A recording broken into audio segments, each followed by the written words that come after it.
আমার প্রিয় মুসলমান ভাইরা,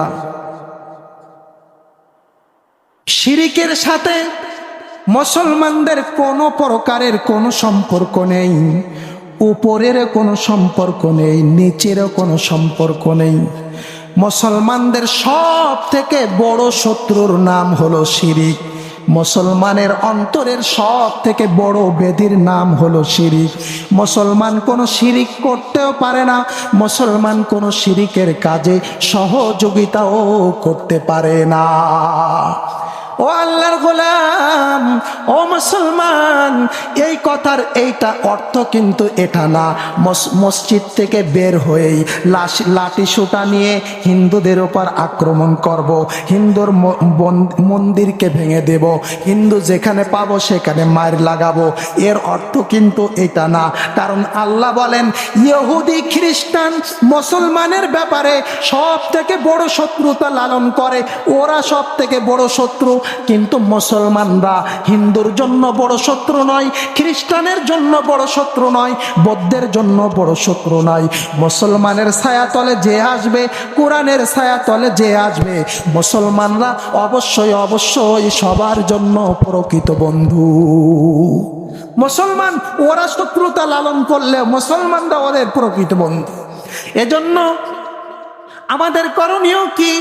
আমাদের করণীয় হলো আমাদের পোশাক পরিচ্ছদ, কথাবার্তা সব কিছুর মধ্যে ইসলামের কৃষ্টি কালচার থাকতে হবে, যেন বোঝা যায় মুসলমানরা দিন যত যায় মুসলমানদের ধর্ম মানার আগ্রহ তত বেড়ে যায়। মুসলমানরা আগে সুন্নতি পোশাক পরতো না, এখন থেকে সুন্নতি পোশাক পরবে। মুসলমান দাড়ি রাখতো না, মুসলমান দাড়ি রাখবে। মুসলমান কথাবার্তা ঠিক বলতো না, মুসলমান এখন ঠিকঠাক কথাবার্তা বলবে, যা বলবে তাই করবে। মুসলমানের মধ্যে কোনো টেন্ডারবাজ চাঁদাবাজ থাকবে না, মুসলমানদের মধ্যে কোনো অন্যায় দুর্নীতি থাকবে না। এটা যদি মুসলমান করতে পারে, ওরা তাকায় তাকায় দেখবে আর আফসোস করবে, আমরা টাকা ব্যয় করলাম, লক্ষ লক্ষ বিলিয়ন ডলারের ফান্ড ব্যয় করলাম মুসলমানদের ধ্বংস করার জন্য, লক্ষ লক্ষ টাকা ব্যয় করলাম মুসলমান যুবকদেরকে কোরআন থেকে সরানোর জন্য, লক্ষ লক্ষ অর্থ ব্যয় করলাম মুসলমান আল্লাহর বান্দা বান্দীদেরকে দ্বীনের থেকে সরানোর জন্য, কিন্তু কোনো লাভ তো হলো না। দিন যত যায় মুসলমানের মধ্যে মুসলমানের চেতনা তত বেড়ে যায়। ওরে আল্লাহর গোলাম, বিশ্বাস করেন, আল্লাহর কসম একবার, আল্লাহর কসম দুইবার, রব্বে কাবার কসম করে বলে যায়, মুসলমানরা যদি এমন করতে পারে, দিন দিন মুসলমানদের মধ্যে মুসলমানদের চেতনা বৃদ্ধি পাবে। বিশ্বাস করেন, ওদের সমস্ত প্ল্যান প্রোগ্রাম গুছাইয়া লেজ গুটিয়ে পালাতে তারা বাধ্য হয়ে যাবে। ওরা যখন দেখবে কোনো কিছুতে তো কাজ হচ্ছে না, তখন চিন্তা করবে যা করছি সব ফাও, এখন তো লেজ গুটিয়ে পালানো ছাড়া কোনো পথ নেই। ও আল্লাহর গোলাম, ও মুসলমান, মাথার মধ্যে একটা কথা রাখতে হবে। আল্লাহর নবী বলেন, মান তাশাব্বাহা বিকওমিন ফাহুয়া মিনহুম।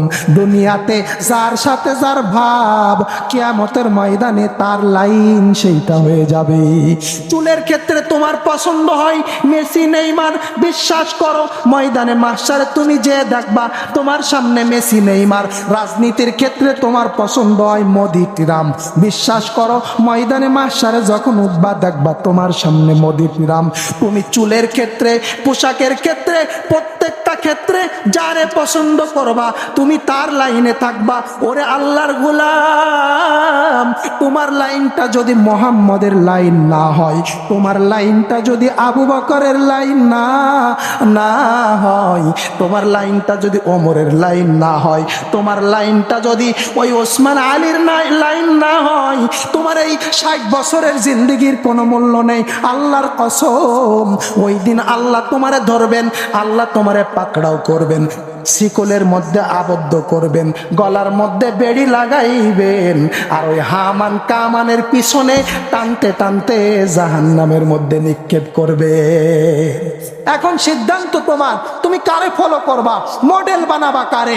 আইডল বানাবা কারে? মোদিরে বানাবা, ট্রাম্পের বানাবা, শেখ হাসিনারে বানাবা, না কারে বানাবা? নাকি মুহাম্মদুর রাসূলুল্লাহ রে তোমার জীবনের প্রত্যেকটা সেক্টর শয়তানের আইডল বানাবে, সিদ্ধান্ত তোমাকেই নিতে হবে। কারণ তোমার জান্নাতে তুমিই যাবে, তোমার হিসাব তোমাকেই দিতে হবে, আর কেউ তোমার হিসাব দিয়ে দেবে না, তোমাকেই দিতে হবে, সিদ্ধান্ত তোমাকে নিতে হবে। ও আল্লাহর গোলাম, বাংলাদেশের মধ্যে 1 নম্বর ইসকনের টার্গেট হলো বাংলাদেশের ধর্মীয় সম্প্রীতিকে নষ্ট করে দেওয়া।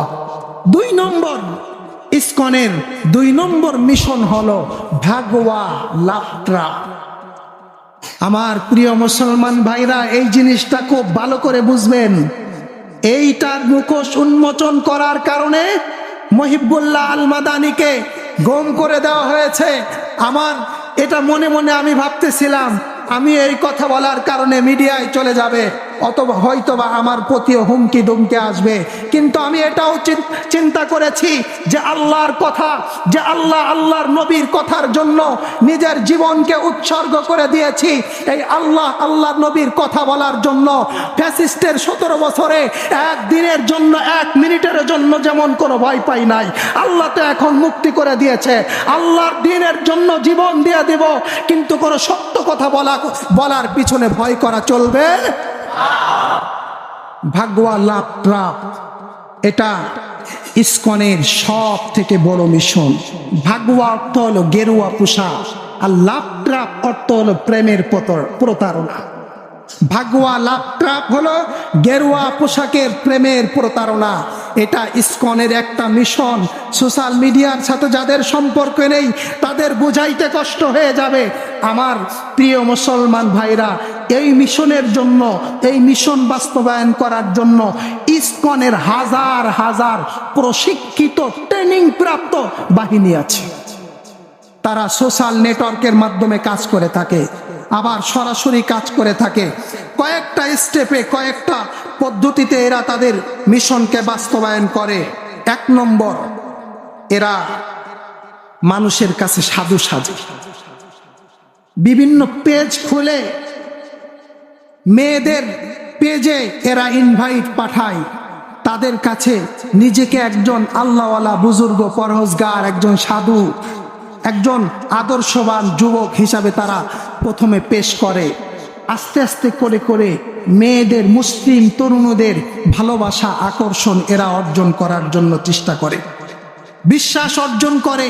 উপটৌকন পাঠায়, হাদিয়া পাঠায়, মোবাইল কিনে দেয়, কানের দুল কিনে দেয়, ফিতা কিনে দেয়, জুতা কিনে দেয়, মার্কেটে নিয়ে ঘোরে। এরপরে প্রেমের ফাঁদ এরা পাতে, প্রেমে আস্তে আস্তে মজায় ফেলে। মেয়েরা যদি একজনের প্রতি একবার মন দিয়ে ফেলে তো তখন তার ফিরে আসতে কষ্ট হয়ে যায়। প্রেমে একদম মজায় ফেলে। প্রেমে যখন ওই তরুণী একদম মজে যায়, তখন সে তার আসল রূপটা প্রকাশ করে। সে তখন প্রকাশ করে, তুমি তো আমারে ভালোবাসো, কিন্তু কি করবা বলো, আমি তো একজন হিন্দু যুবক, আমি তো মুসলমান না, আমি তো মুসলমান না হইলে তো তুমি বিয়ে করবা না, আমাদের মিলন হবে না, আমি তো হিন্দু, কি করবো বল। এবার দুজনের মধ্যে কথাবার্তা চলতে থাকে। এক পর্যায়ে সে ওই মেয়েটাকে হিন্দু বানানোর প্রস্তাব দেয়। হিন্দু হয়ে যায়। হিন্দু হয়ে যাওয়ার পরেই আসল খেলাটা শুরু হয়। 2-4 দিন, 5 দিন, 10 দিন, 1 মাস, 1 বছর, 2 বছর, এভাবে তারা মুসলিম তরুণদেরকে ব্যবহার করে। 1 সন্তান, 2 সন্তান, 3 সন্তানের জননী যখন হয়ে যায়, তখন যারও সন্তান পয়দা হয়ে যায়, নষ্ট সন্তান পয়দা হয়ে যায়, তখন অবহেলার শিকার করে এই মুসলিম তরুণীকে ছেড়ে দেওয়া হয়, নতুবা তারে হত্যা করা হয়। তাদের এই মিশনে তার এত পরিমাণ সাকসেস। সম্প্রতি জরিপ বের হয়েছে 2024 সাল থেকে 25 সাল পর্যন্ত তারা 1000 তরুণীকে ধর্মান্তরিত করতে সক্ষম হয়েছে, এবং 1000 তরুণীকে তারা হিন্দু বানিয়ে তাদের বিবাহ করে সন্তান জন্ম দিয়ে তাদেরকে ছেড়ে দিয়েছে, পরিত্যক্ত করেছে, তাদের জীবনগুলোকে নষ্ট করে দিয়েছে। আমার প্রিয় মুসলমান ভাইরা, আপনার মেয়েটা বাড়ি থেকে বোরকা পরে হাই স্কুলে যাওয়ার জন্য বের হয়ে যায়, কার কাছে যায়?